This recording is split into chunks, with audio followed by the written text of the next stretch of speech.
pinakamaswerte Can you tell dyan. us something about that? Oh.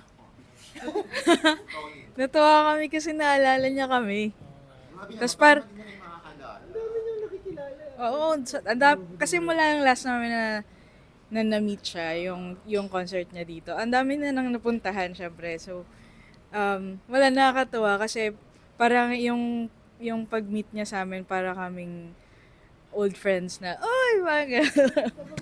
Kababayan, musta? Tapos natuwa kami kasi very short lang yung meetup na yun kasi malapit na rin.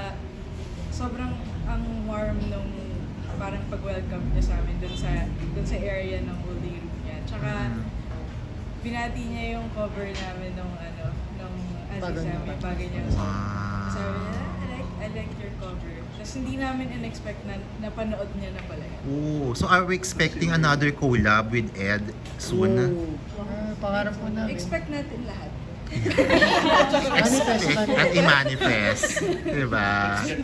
Expect lang naman. Hindi ka naman mag-expect. Pero syempre yun yung dream. Ah. Pero di natin alam, malay natin mangyari sa amin. Mm-mm.